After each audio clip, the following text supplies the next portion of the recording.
শুধু শব্দ শুনি নির্বাচন নির্বাচন। আপনারা নির্বাচনে যাতে পাগল হয়ে গেলেন কেন? ফ্যাসিস্ট খুনি 5ই আগস্টে পালালো, তারা তো 5 বারের জন্য শক্তভাবে বসেছিল। তখন আপনারা কি করতেন?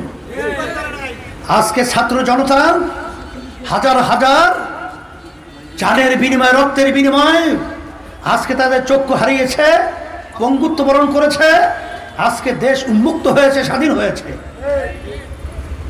প্রয়োজনীয় সংস্কার ছাড়া এই বাংলাদেশের ভিতরে নির্বাচন হতে দেওয়া যায় না, হতে পারে না।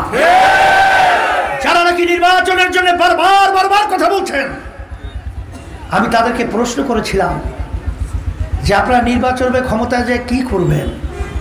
এখনই তো আমরা লক্ষ্য করেছি যে আপনাদের দলীয় লোকদেরকে, নেতাদেরকে, কর্মীদেরকে, সমর্থকদেরকে এখনো তো আপনারা নিয়ন্ত্রণ করতে পারছেন না।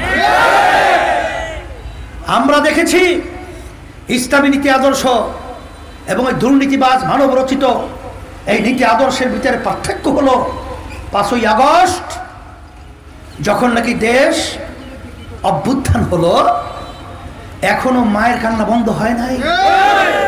মা এখনো কান্নার ব্যক্ত করতেছেন। আজকে কয়েকদিন পর্যন্ত আমার সন্তান আমাকে মা বলে ডাকছে না।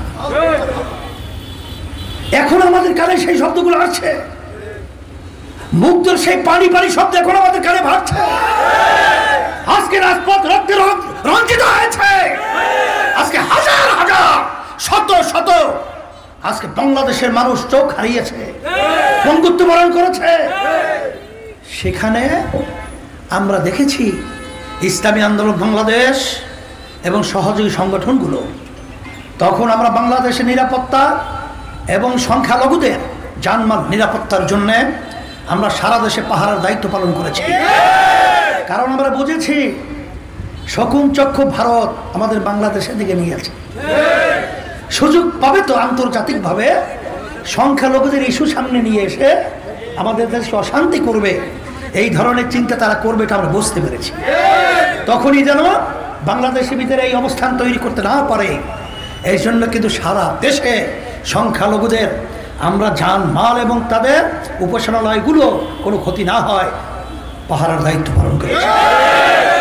যখন নাকি কোনো প্রশাসন ছিল না, তখন আমরা সারা বাংলাদেশে মানুষের রাস্তায় চলার জন্য টানা 7মবারের মতো বেস্ট টিস্যু পেপার ব্র্যান্ড হিসেবে স্বীকৃতি পেয়েছে বসুন্ধরা টিস্যু। তাদের কষ্ট লাঘবের জন্য আমরা ট্রাফিকের সিগন্যালের দায়িত্ব পালন করেছি। আর তখন আমরা কি দেখেছি? মায়ের কান্না বন্ধ হয় নাই, রক্ত এখনো শুকায় নাই।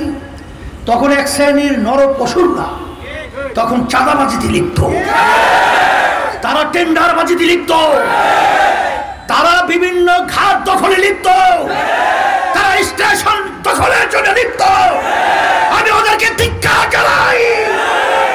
বাংলাদেশ থেকে এই দুর্নীতিবাজদেরকে উৎখাত করে বঙ্গোপসাগরের মধ্যে নিক্ষিপ্ত করতে হবে, মুক্ত করতে হবে। এর জন্য আমি বলেছিলাম যে আপনারা যারা নির্বাচনের জন্য পাগল হয়েছেন, আগে আপনারা আমাদেরকে দেখান যে আপনারা নিয়ন্ত্রণ করতে পেরেছেন।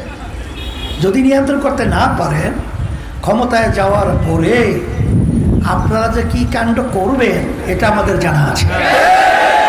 এই জন্য সংস্কার প্রয়োজনীয় আগে, আর যৌক্তিক সময় নির্বাচন পরে, আর সাথে সাথে স্থানীয় নির্বাচন হবে আগে, জাতীয় নির্বাচন হবে পরে। এই হিসেবে আমার ভাইদেরকে বলবো, মাঠ কিন্তু উর্বর। এই উর্বর জমিনে যদি ফসল ফলাতে না পারেন, এটা আমার জন্য, আপনাদের সকলের জন্য দুঃখ। এখানে কিন্তু মাঠ কখনই খালি থাকে না, মাঠ কিন্তু আগাছা জন্মাবে। এখন ফসল ফলাতে হলে যখন মাঠে খেলোয়াড় নামে, এক খেলোয়াড় যদি 100 বেগে মাইল দৌড়ায়, আপনি যদি 50 মাইল বেগে দৌড়ান, 100 মাইলকে ধরা যায়? এখানে পাল্লায় জমিনে নেমেছি আমরা, ওদের সঙ্গে ওদের নীতি আদর্শ, দুর্নীতিবাজদের নীতি আদর্শ এবং মানব রচিত কুফুর নীতি আদর্শ আমরা নিজে রেখে ইসলামী নীতি আদর্শকে আমরা মসনদে বাংলার জমির মধ্যে পৌঁছাবার জন্যে আমাদের সাধ্য শক্তি অনুযায়ী আমরা সকলে যে চেষ্টা করি, আল্লাহর ফজল করবে আশা করছি, আল্লাহর রহমতের উপর ভরসা করে। আল্লাহর রহমতে ওরা আমাদের সামনে টিকতে পারবে না।